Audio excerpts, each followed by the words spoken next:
Here with Miami coach Anthony Noreen ahead of this weekend's trip to number 6 Denver, and we will take some questions. Happy New Year, Coach. Here we are, the second half of the season. We've talked a lot about it heading into the break. Here we are now a month later since you last played a game. So how is it all going? Did it kind of go the way you expected, the way that you drew it up? Yeah, I mean, listen, I think without a doubt, a lot of the bumps and bruises that maybe were there in wearing and tearing at the end of the first half, I could tell in just the intensity and physicality and some of the stuff in practice. I think guys are just feeling better, and that's naturally where it should be. Again, you're trying to work some of the rust off and trying to make sure that we're in the condition we were as things ended in the first half. And again, for us as staff, it was an opportunity to get out and see a lot of hockey and be ready for January 1, which is the first time we could contact kids going in that are in 10th grade year, going into their 11th grade year, get out and see some different leagues, make sure we're on top of recruiting. And then again, just usually when you're away from the guys, you player, coach, whatever it is, you miss hockey, you miss being around the team, and that's what everyone always misses. So it's been good just being back around each other these last couple of weeks and getting back after it. And I'm guessing you've probably never gone through a layoff like this in the middle of a season. No, that's by far the longest. I mean, a couple, maybe a week, maybe 8 days, something like that, but never anything this long. And especially between games, to have that long of a break. So like we talked about, we're going to use it for what we can, which was to get some rest, which was to address some things internally as a team, which was to get some recruiting in as a staff. And again, I think we did all that. But having said that, we're ready. There's hockey players sitting in that room. They're ready to get back and play hockey. And it also gives your guys a time. You had some kind of significant injuries there late in the first half of the season. How is that kind of progressing for those guys? Yeah, I think there's guys that are much closer. Duco's certainly much closer. It's exciting just to see him out there and on the ice. Dolls to see him out there and on the ice and moving around. It's good to see those things. Those guys are way closer than they were. They're very close. So, whether it's this weekend or next, we'll see. It's kind of a day-to-day thing. But the fact that it's day-to-day as opposed to we have no idea is exciting.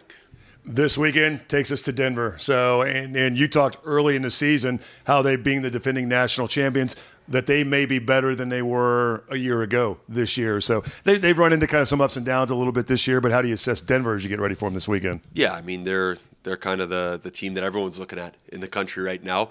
Obviously with the national championships, with what they've been able to do, I think it starts at the top with them. It's David Carl's an excellent coach. Their staff does a really good job. They've got a clear identity. They're organized. I mean, I think, when I look personally, I've said here from the beginning, you start with getting the right people in the room. And if I look at that team, I mean, there's 3 guys on that team that I had the pleasure of coaching at one point. I look at Connor Capone. He's a guy that I had on a gold medal winning USA team, and what he brought to that team was unbelievable from a work and character and leadership standpoint. Kieran Seabrian's a guy that 3 of us had a chance to coach. We drafted him in the first round. He played for us in Tri-City for 3 years. So Troy was there as part of drafting him, and then Nizey was there and coached him. I had a chance to have him for 3 years and have him from a young guy working his way in and out to a second-year guy that was a checking line center on an Anderson Cup team to a third-year guy that was a first-line center and scored the game-winning goal in a playoff series and just does everything right, plays right. And Kaylor Ashcroft's the guy that played for us for a year before going in there. And again, just high character, high compete. And I think those 3 guys all have that in common. And again, you have that pedigree and you get those guys and you put them in a room together. It equates to what they've got going there, which is a really good thing. And for us, just like everybody else, but maybe even more so, it's an opportunity. Like if you want to get to where you want to get as a program or as an individual, these are the guys you want to go against. These are the guys you have to show it against. These are the guys you find out what you're made out of against. And I think it's a great opportunity for us. You mentioned their coach, David Carl. He just is getting back from the World Juniors. Another gold medal, first time U.S. has ever won back-to-back. He's won national championships over, 2 of the last 4 years or something along those lines. You talk about players wanting to kind of get to be like those guys.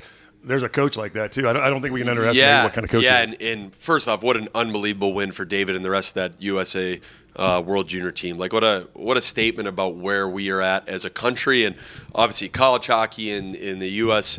development system. Unbelievable. It's something that every kid dreams of, so good for them.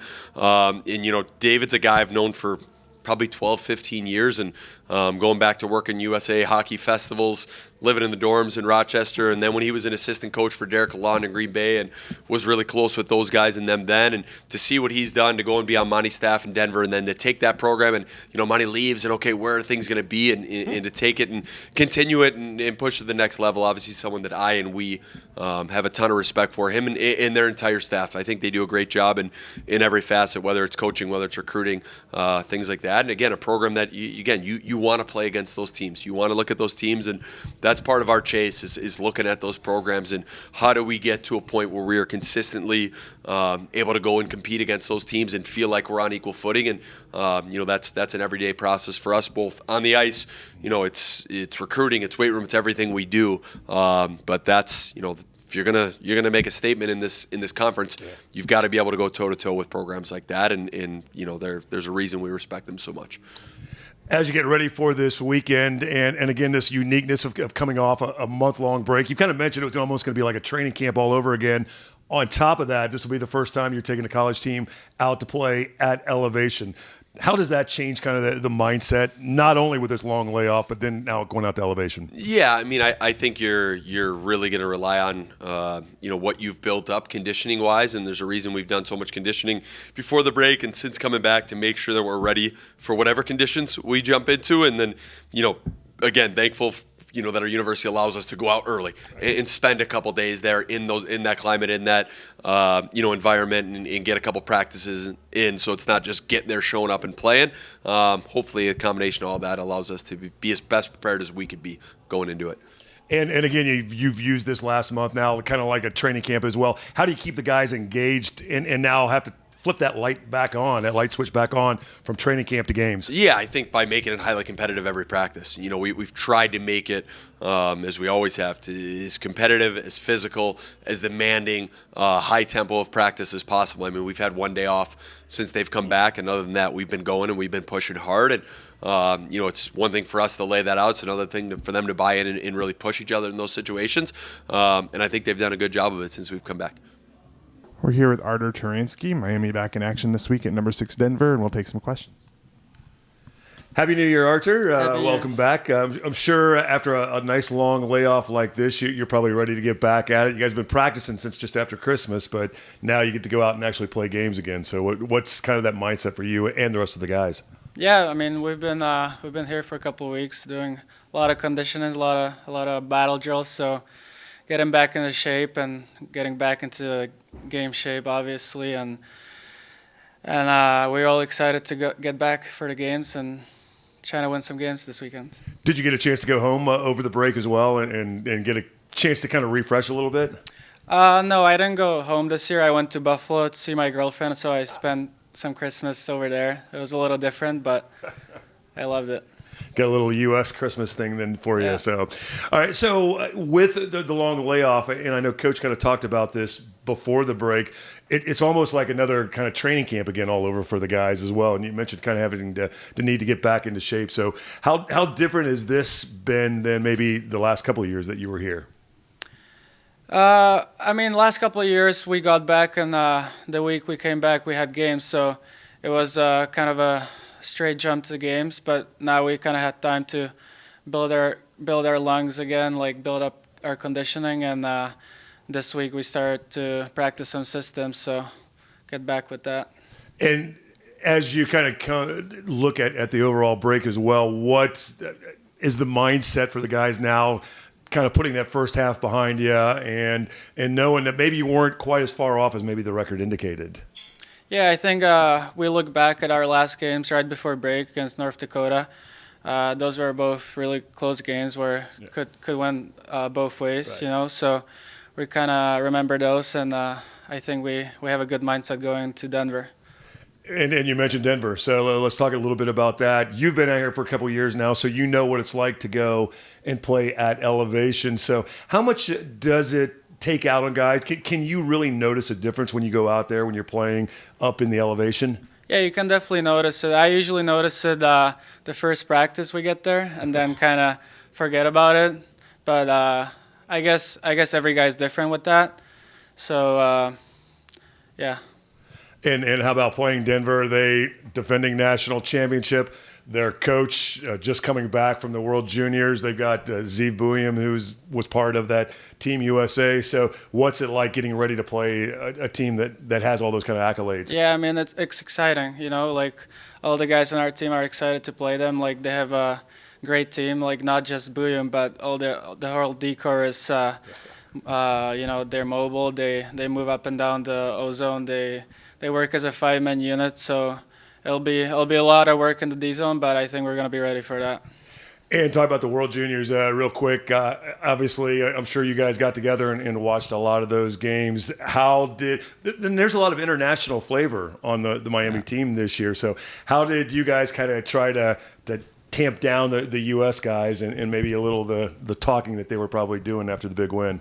Yeah, I mean, there's a lot of international guys. There's a couple of guys from Latvia, Canadian guys, myself from Slovakia, and obviously the U.S. guys. So we didn't have a lot of chirps after U.S. won it because that's a great success. But we've been kind of giving it to Canadian guys after the loss to Latvia. As you should. And you got to play in the World Juniors too, did you not? So what was that experience like for you going back a few years? It was great. I mean, playing against some of the best players that are all basically playing the NHL right now from that U.S. team, Canadian team is great success. Yeah, there are a lot of great players come through and play in that tournament. One final thing for you too. Now your third year here, you're a junior.